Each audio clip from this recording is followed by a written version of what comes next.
The three black Rolls-Royce vehicles pulled up simultaneously in front of Mama Adana's small food stand, their chrome wheels gleaming under the harsh afternoon sun.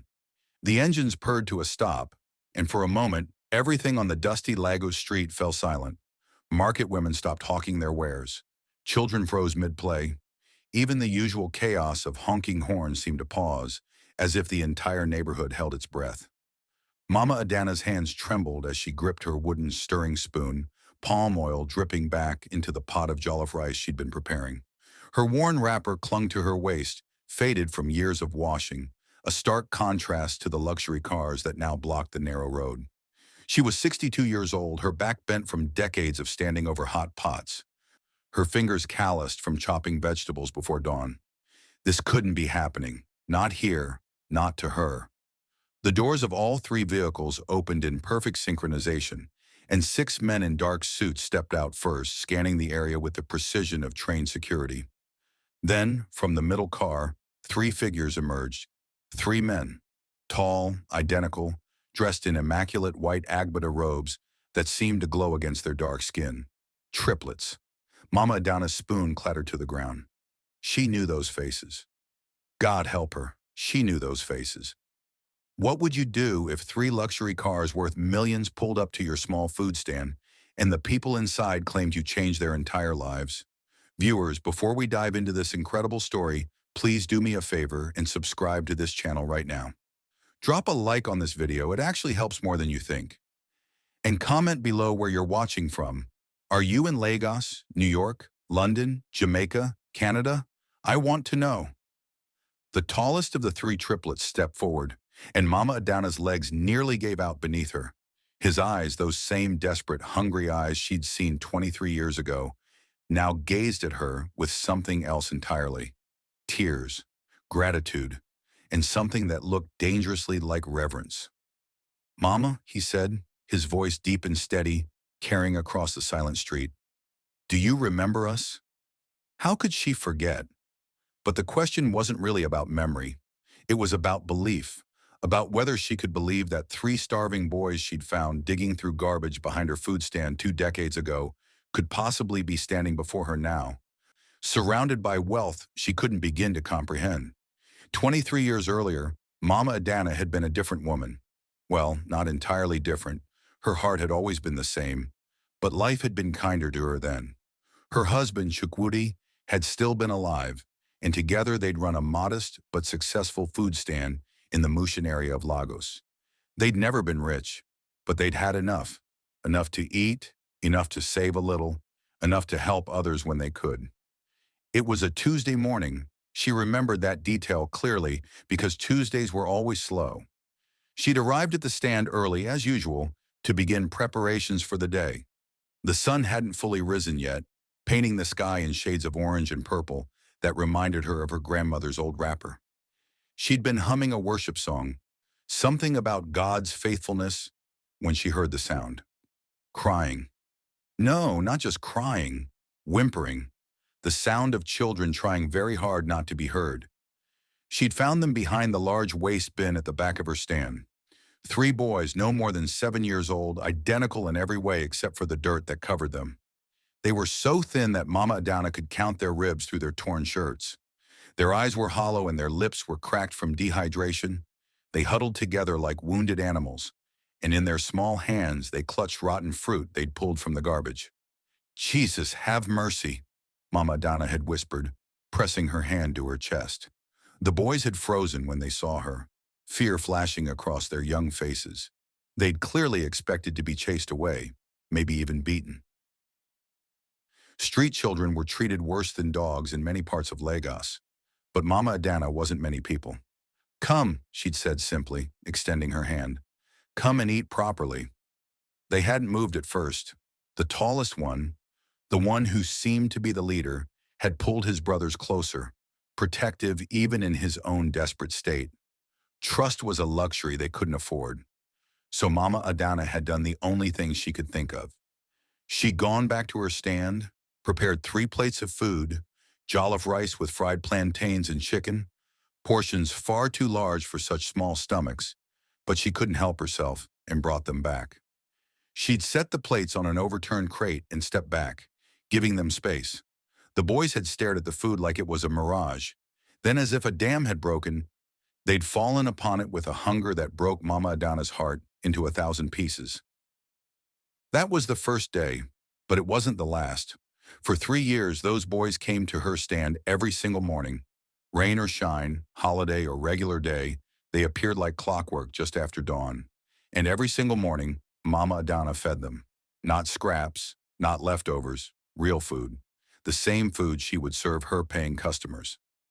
Her husband had supported her decision, even when business was slow, even when they could barely afford it themselves. God will provide, Chukwudi would say, wrapping his arm around her waist as they watched the boys eat. He always does. The boys never told her their full story, not at first.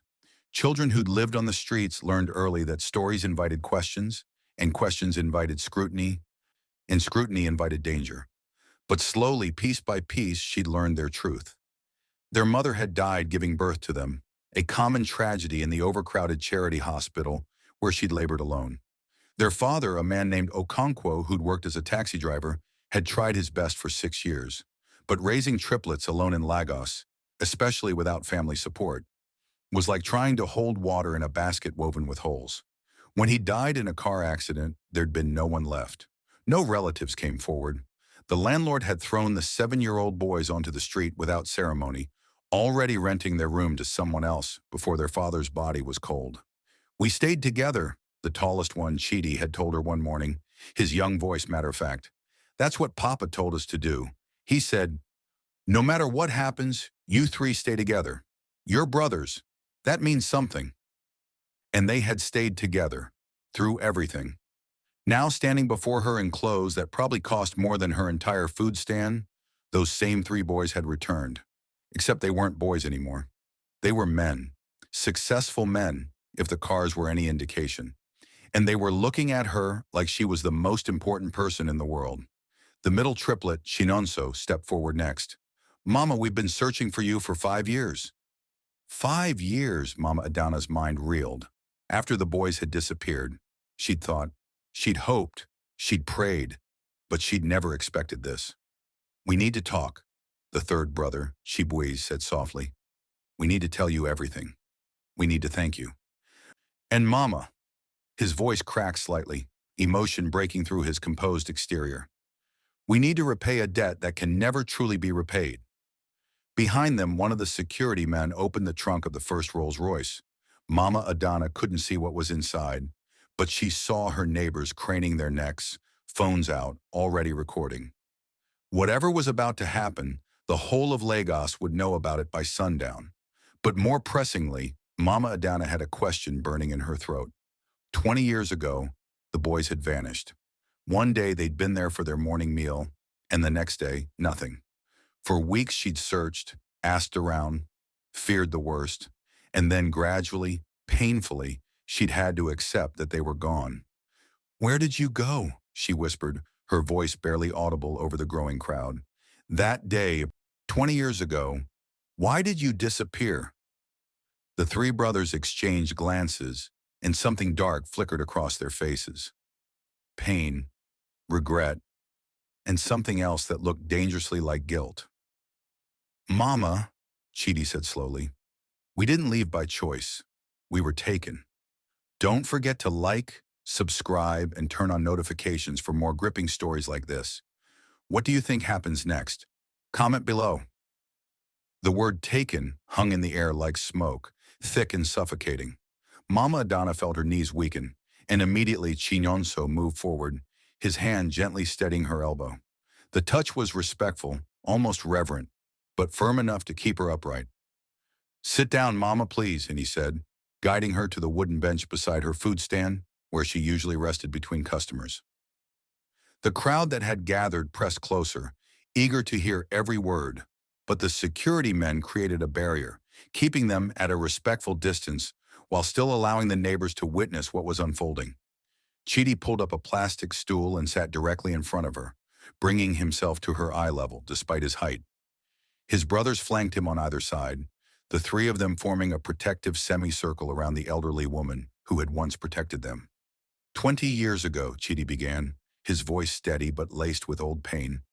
We came to your stand that morning like always, but someone had been watching us, watching you feed us every day. A man named Alhaji Bello. Mama Adana's hand flew to her mouth. She remembered Alhaji Bello. Everyone in Mushin knew him back then. He'd been a wealthy businessman who owned several properties in the area, but there had always been whispers about him. Dark whispers about how he made his real money. Child trafficking, forced labor. Things people spoke about in hushed tones but never loud enough for him to hear. He approached us that day, Chibuez continued, picking up the story, told us he'd been impressed by how we stuck together, how disciplined we were, always coming at the same time every morning. He said he had work for us. Good work. He promised us a place to sleep, regular meals, and even said he'd put us in school.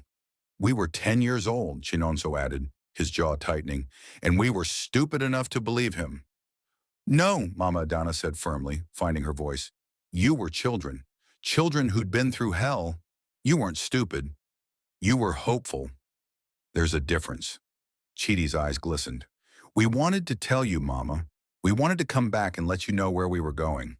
But Alhaji said we had to leave immediately.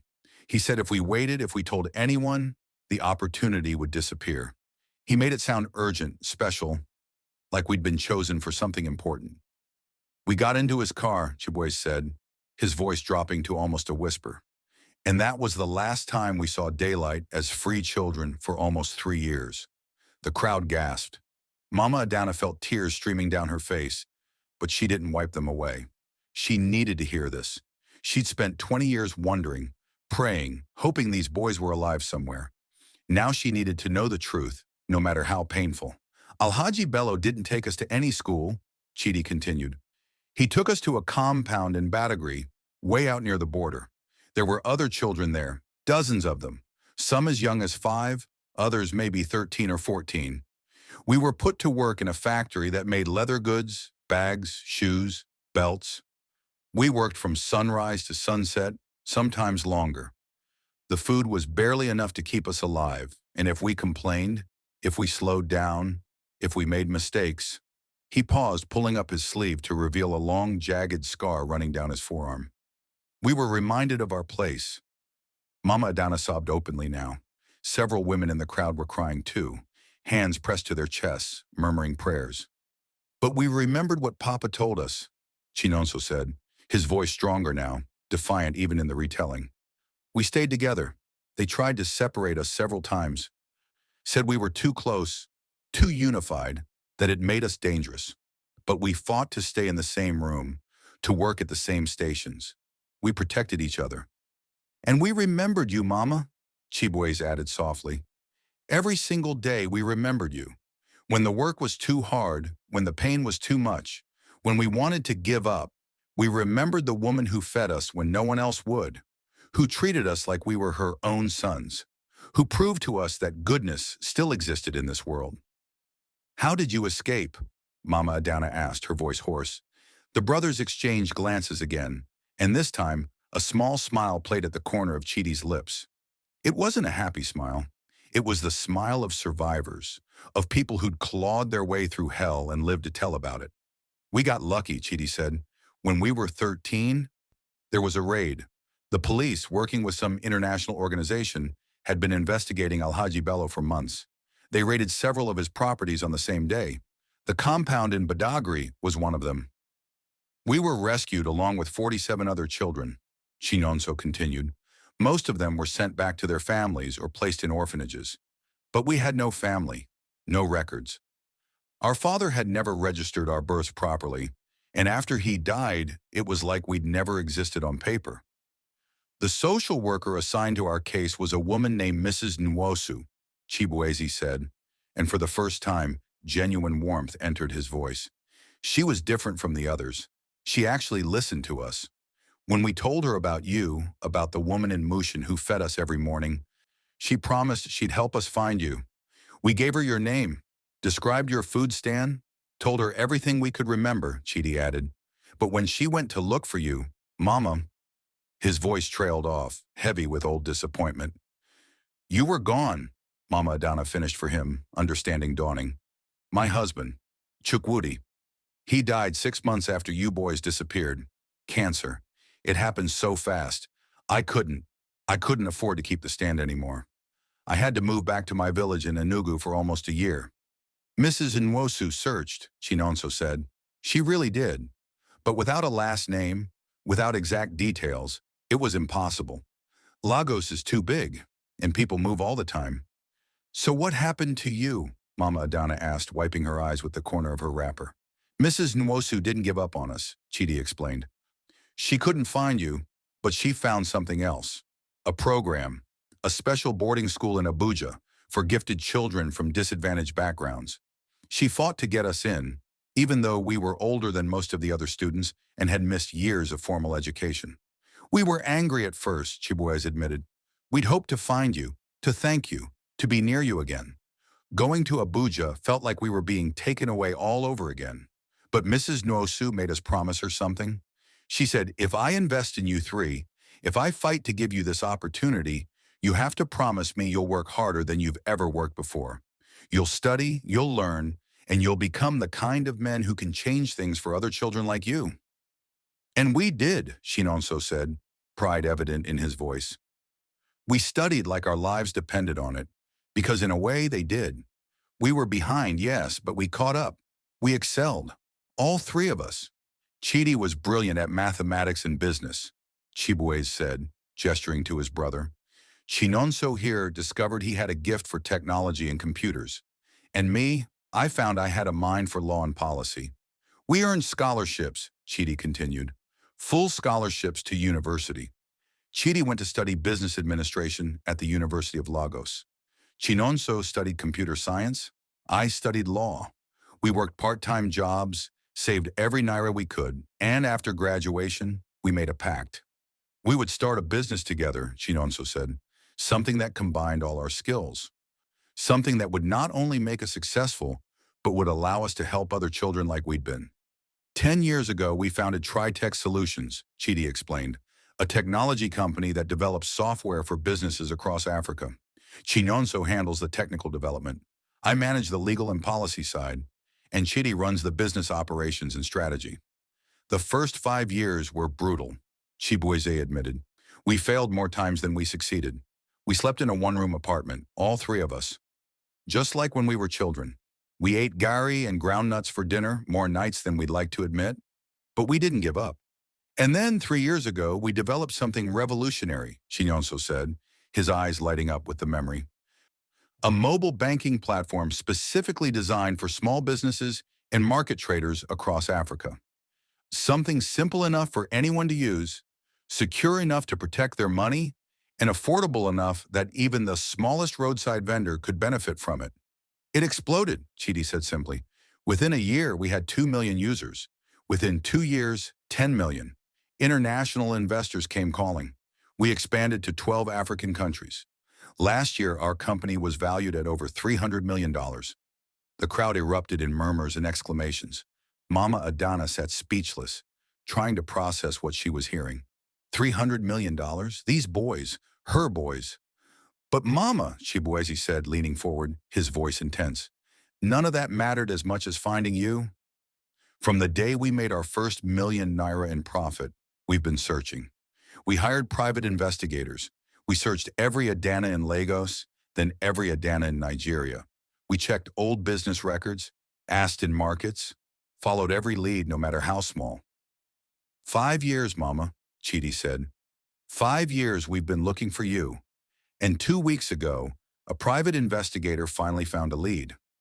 A woman named Adana who used to run a food stand in Mushin, whose husband had died, who'd moved away but eventually come back to Lagos, who'd started a small food stand again, this time in Ikeja.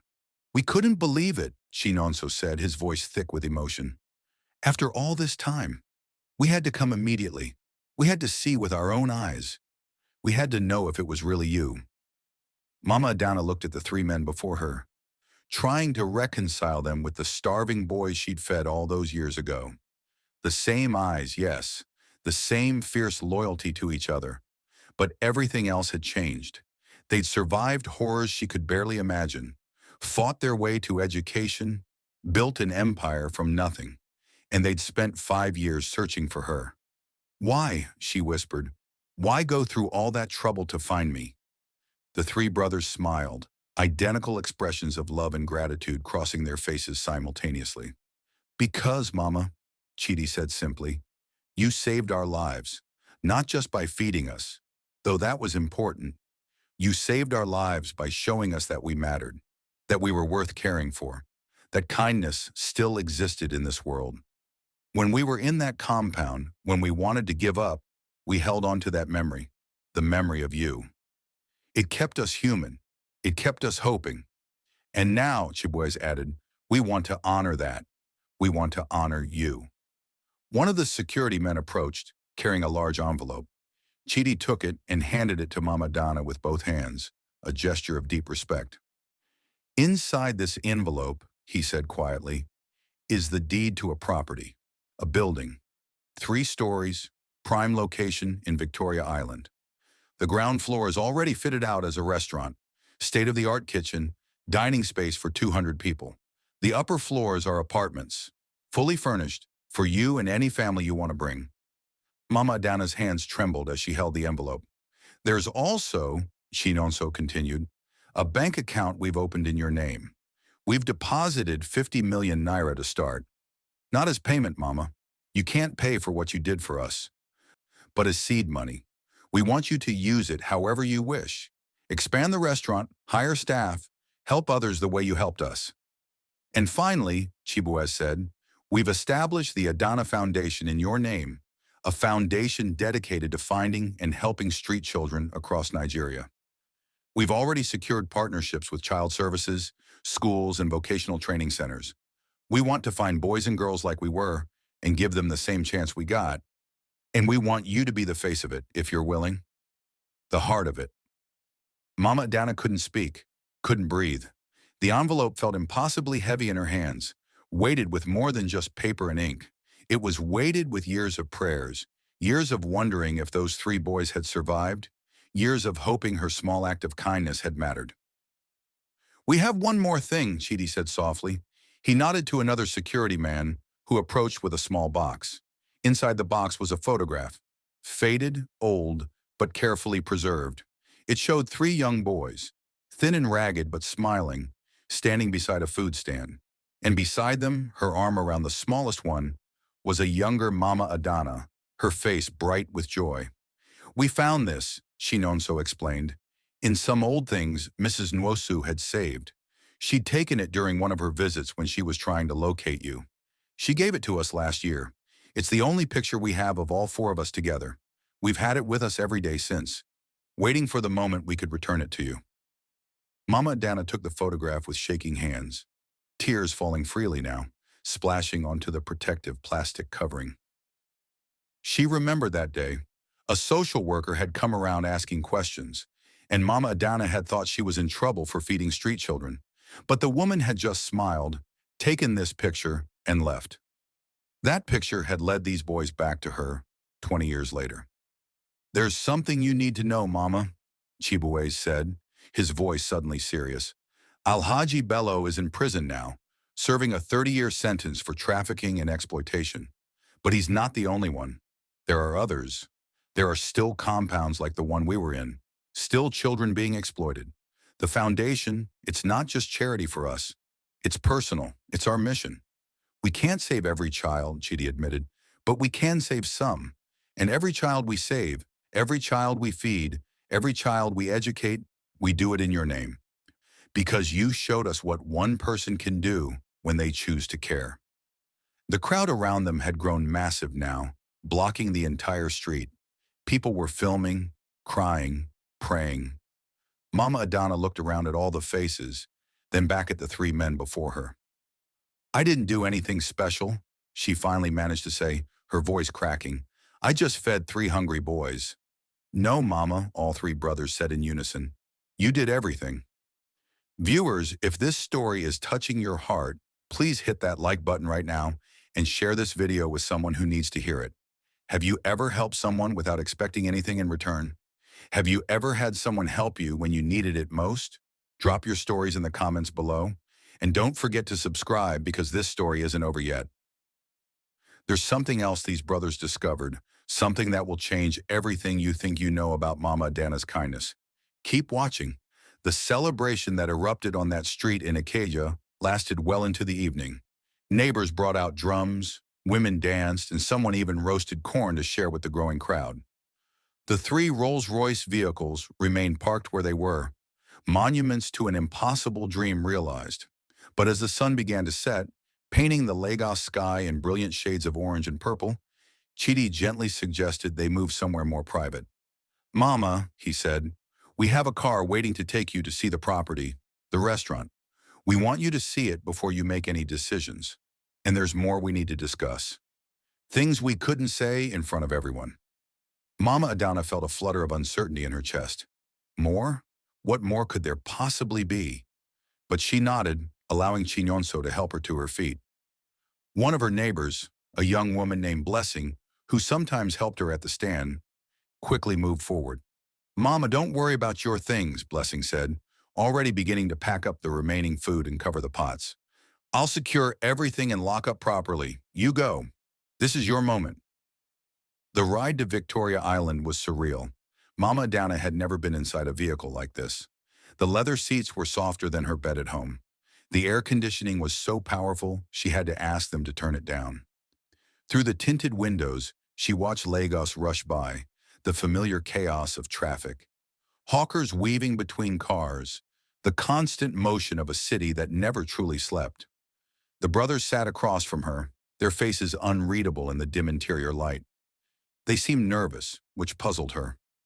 These were men who'd built a $300 million company, who commanded respect and wielded power. What could possibly make them nervous now? When they arrived at the building, Mama Adana's breath caught in her throat. It was beautiful.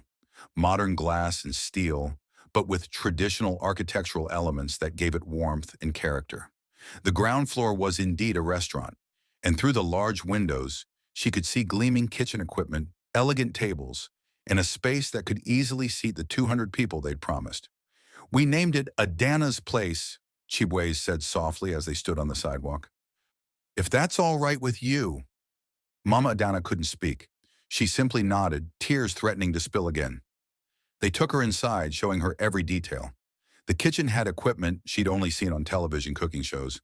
There was a walk-in refrigerator, multiple stoves, prep stations designed for efficiency. The dining area was elegant but welcoming, with warm lighting and comfortable chairs. Upstairs, the apartments were like something from a magazine, spacious, modern, with furniture that looked too expensive to actually use. The master apartment is yours, Chidi explained, opening the door to reveal a space bigger than any home Mama Adana had ever lived in. 3 bedrooms, so you can have family visit. A full kitchen, though we hope you'll let the restaurant kitchen be your main workspace. And this, he led her to the balcony, is our favorite part. The view took her breath away. From this height, she could see across Victoria Island, the lights of Lagos twinkling like earthbound stars. In the distance, she could see the ocean, dark and vast and eternal. It's too much, Mama Adana whispered. This is all too much. It's not enough, Chinonso countered firmly. It will never be enough, Mama, but it's a start. They settled in the living room, and one of the security men brought tea. Real tea in delicate china cups that Mama Adana was terrified of breaking. The brothers sat across from her, and the nervous energy she'd sensed in the car intensified. Mama, Chidi began, leaning forward with his hands clasped between his knees. When we started searching for you 5 years ago, we hired the best investigators money could buy. We told them to find every piece of information they could about you. We wanted to know everything, not to pry, but to understand, to know the woman who'd saved our lives. What they discovered, Chibwez continued, was remarkable, and it's something we need to tell you about because it changes the story. It changes everything. Mama Adana felt a cold finger of dread trace down her spine. What do you mean? Chinonso pulled out a folder from a briefcase one of the security men had brought up. Mama, do you remember the year before we disappeared? 1999? Of course, Mama Adana said. That was a hard year. Business was slow. My husband's mother was sick, and we were sending money to the village for her care.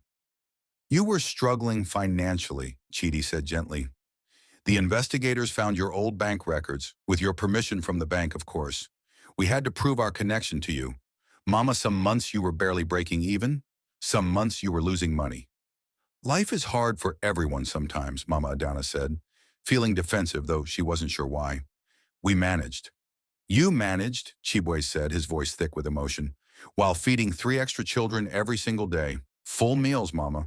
The investigators talked to people who remembered you from back then.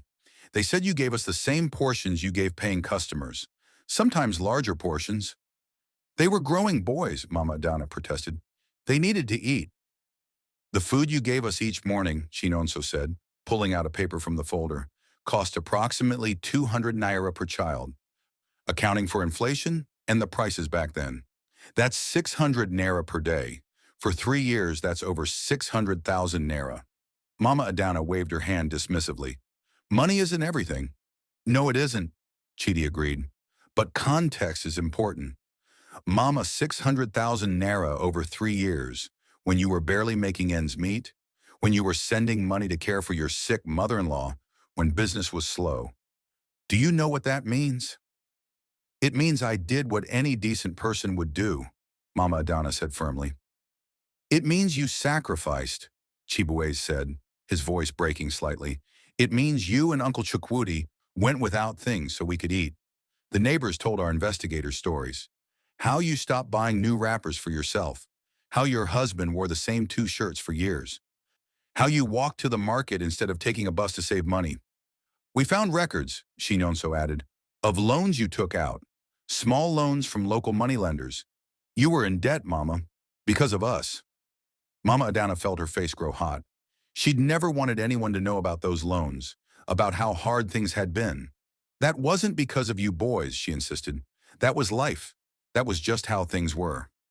One of your old neighbors, Mrs. Okafor, told our investigator something, Chidi said softly. She said that your husband's family blamed you for the debt. They said you were foolish for feeding street children when you could barely feed yourselves. They said that's why, when he died, they refused to help you. They said you'd made your choice. Mama Adana looked away, old pain resurfacing. She'd tried to forget those days after Chukwudi's death. His family had indeed abandoned her, claimed she'd wasted their son's money on strangers. They'd taken what little he'd left behind and left her with nothing but debt and grief. We didn't know, Chinonso said, and now tears were openly streaming down his face. When we were children, we didn't understand. We thought you were wealthy, that feeding us was easy for you. We didn't know you were sacrificing everything. And then we disappeared, Chibweze added, and you lost your husband, and you had to give up your stand and move back to your village. Everything fell apart. That wasn't your fault, Mama Donna said sharply, looking back at them. None of that was your fault. You were children who needed help. I chose to help you. I would make that same choice again 1,000 times over. We know, Chidi said, wiping his own eyes. That's what makes you extraordinary, Mama. That's what we needed you to understand. This isn't just about gratitude. This is about justice. You gave everything for us. You lost everything because of us. Not because of you, Mama Adana corrected.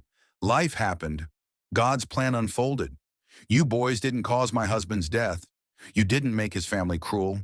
Those things would have happened regardless. Maybe, Chibuez conceded, but maybe if you'd had more money saved, if you hadn't been in debt, you could have afforded better health care for him. Maybe you could have taken him to a better hospital. The investigators found medical records, Mama. The cancer was treatable if caught early.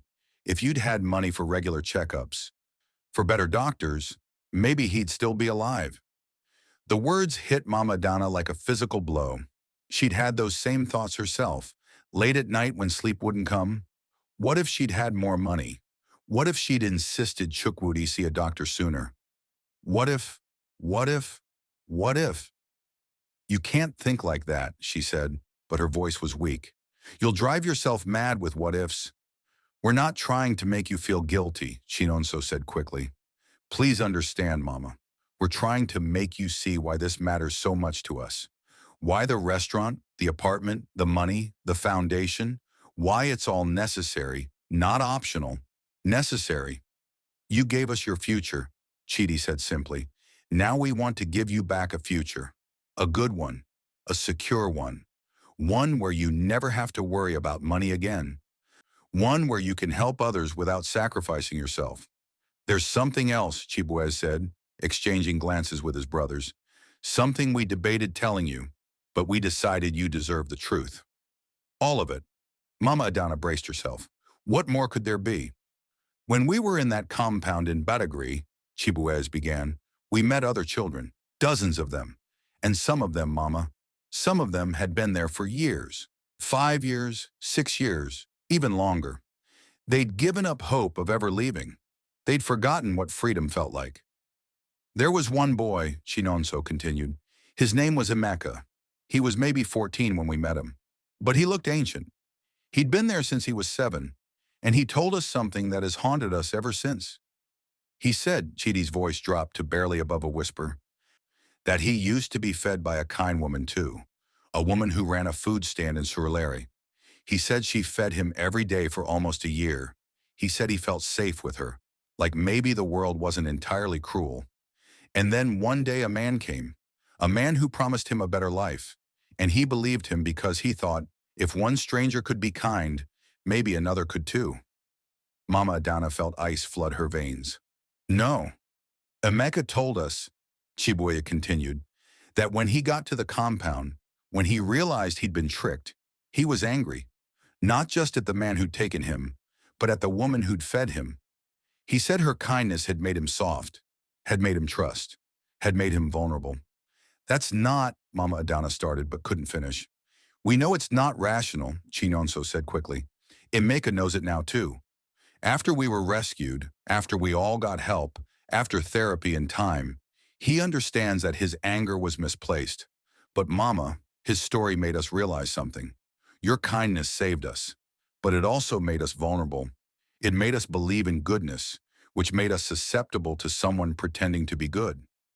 If we'd been harder, Chidi said, if we'd been more cynical, more distrustful, we might have seen through Alhaji Bello's lies.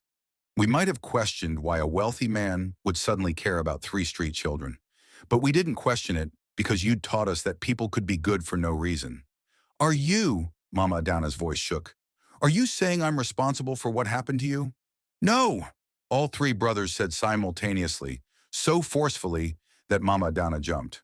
No, Mama, Chidi said, moving to kneel before her, taking her weathered hands in his. That's not what we're saying at all. Alhaji Bello is responsible for what happened to us. Him and him alone. What we're saying is that your kindness was real. It was pure. It was necessary.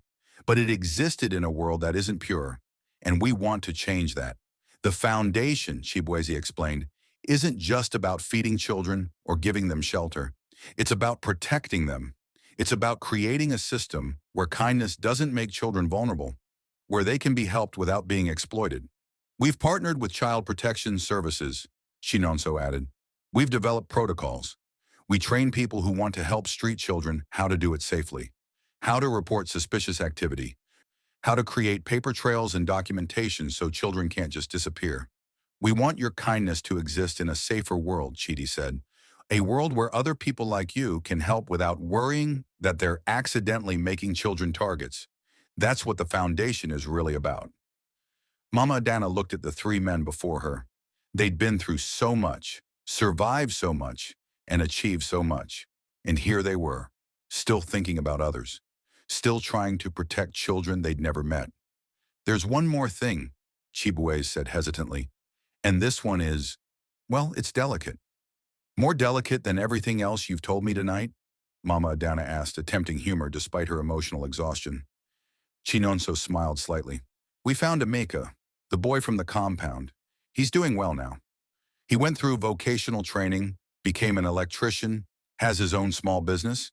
He's married, has a daughter. That's wonderful, Mama Adana said, genuinely pleased. We told him about you, Chidi said. Told him we'd found you. And Mama, he wants to meet you. He wants to apologize for the anger he once felt. He wants to thank you for showing us the kindness that, despite everything, probably saved us from becoming bitter and cruel ourselves.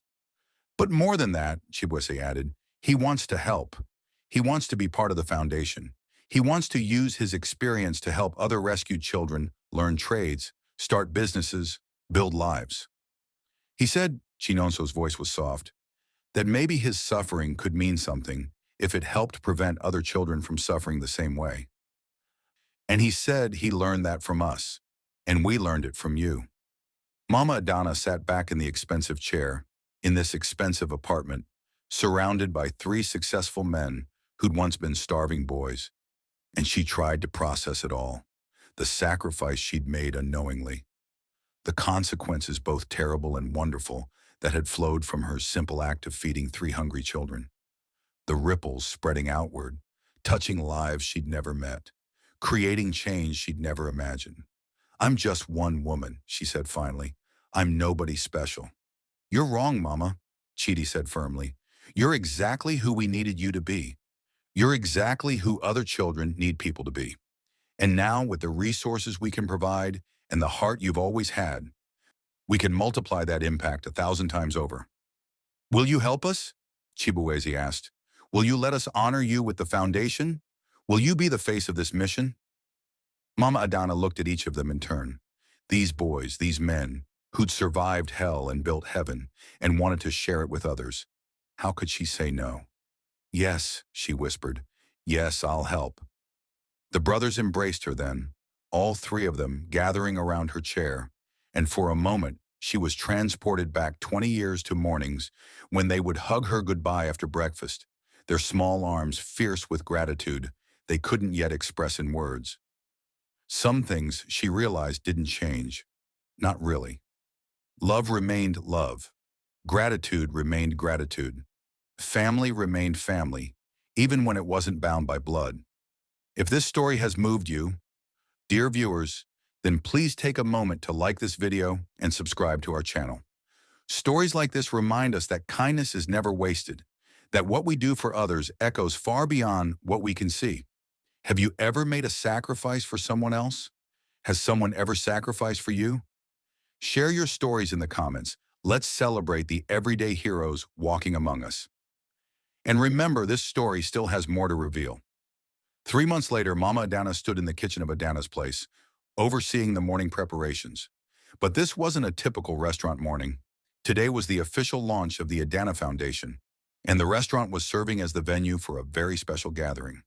50 children sat in the dining area, all of them recently rescued from various forms of exploitation across Lagos. Some had been trafficked like the triplets, others had been forced into street begging, domestic servitude, or dangerous labor. All of them were now safe, receiving counseling, education, and vocational training through the foundation. And all of them were about to receive a hot, proper breakfast. Mama Adana moved through the kitchen with the same efficiency she'd had at her old food stand, but now she had help. A team of 5 cooks worked under her direction, and several volunteers, including Blessing from her old neighborhood, helped plate the food. Mama, the rice is ready, one of the cooks called out. Good, make sure every plate has plenty of protein. Growing children need their strength. In the dining area, the triplets mingled with the children, joined by Amika and several other survivors who now worked with the foundation. Mrs. Nwosu, the social worker who'd saved the triplets all those years ago, was there too, now serving as the foundation's director of child services. The press was present as well, cameras ready to document this moment. But Chidi had been firm with them. No filming the children's faces, no identifying details. These children deserved dignity and privacy. When breakfast was served, Mama Adana insisted on carrying out the first 3 plates herself. She set them before 3 children who looked remarkably like the triplets had at that age, thin, wary, but with a glimmer of hope in their eyes. Eat well, she said softly, touching each child's shoulder. You're safe now. As the children began to eat, the room fell into a comfortable silence, broken only by the sounds of utensils on plates. Mama Adana watched them, tears threatening as she always did when she saw hungry children finally fed.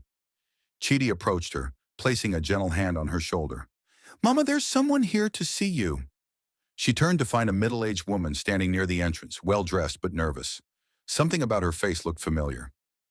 Mama Adana, the woman said, stepping forward. My name is Ngozi Okonkwo. The name hit Mama Adana like lightning. Okonkwo? I'm the cousin of Chidi, Chinonso, and Chibueze's father, Ngozi explained, her voice trembling. When he died, when the boys were put on the street, I, I was living in Kaduna. I didn't know what had happened until years later. By then, everyone said the boys were gone, probably dead. I've lived with that guilt every day since. She approached Mama Adana, tears streaming down her face. I saw the news coverage. I saw what you did for them. I saw what they've become, and I had to come. I had to apologize. Apologize? Mama Adana said. To me? To you for not being there when they needed family. To them for failing them. Ngozi looked at the triplets who'd gathered nearby. I know I can never make up for abandoning you, but I want to help now if you'll let me. I want to volunteer with the foundation. I want to help other children who've lost their families. Chidi stepped forward, and for a moment, tension hung in the air. Then he opened his arms and embraced his cousin. You're here now, he said simply. That's what matters. Chinyonso and Chibwezi joined the embrace, and Mama Adana watched as this broken family began to heal. Later, after the breakfast and the speeches and the press photographs, after the children had been taken to their new dormitories and the volunteers had cleaned up, Mama Adana stood on her balcony overlooking Lagos. The triplets joined her, along with Ngozi, Mrs. Nwosu, and Amika. 50 children, Mrs. Nwosu said, shaking her head in wonder. We've already helped 50 children in just 3 months, and we have applications from 12 other states wanting to replicate this model. The mobile banking app has been integrated with the foundation, Chinonso added. Small business owners can now choose to round up their transactions, with the extra going directly to help street children. We've already raised an additional 10 million naira from micro-donations. And we've identified 3 more trafficking operations, Emika said grimly. Working with the police, we're planning raids next month. Could be another 100 children rescued. Mama Adana listened to them talk, these brilliant, passionate people who'd turned pain into purpose. She thought about the long journey that had led them all here, about the mysterious ways that kindness rippled outward through time and space. Mama, Chibuwe said quietly, do you ever wonder what would have happened if you hadn't fed us that first day? Mama Adana considered the question. I think someone else would have helped you eventually. Good people exist everywhere. Maybe, Chidi said, but you were the one who did. You were the one who chose us. That matters.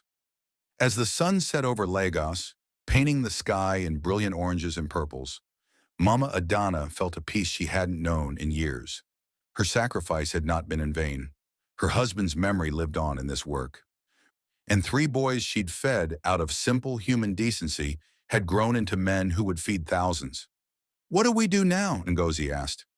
Mama Adana smiled, the same smile she'd given 3 starving boys 23 years ago. Now, we keep going. We feed the hungry. We protect the vulnerable. We build a better world, one child at a time. And that's exactly what they did. Dear viewers, this story reminds us that we never know the full impact of our kindness. That woman feeding hungry children could have been your mother, your grandmother, or you. Those 3 boys could be children you passed on the street without a second glance. Kindness costs us something, yes, but the return on that investment can change the world. If this story touched your heart, please like, share, and subscribe. Comment below about a time when someone's kindness changed your life, or when your kindness changed someone else's. Let's inspire each other to be the change we wish to see. And remember, every act of kindness matters, no matter how small it seems at the time. Thank you for watching, and may you be blessed as you bless others.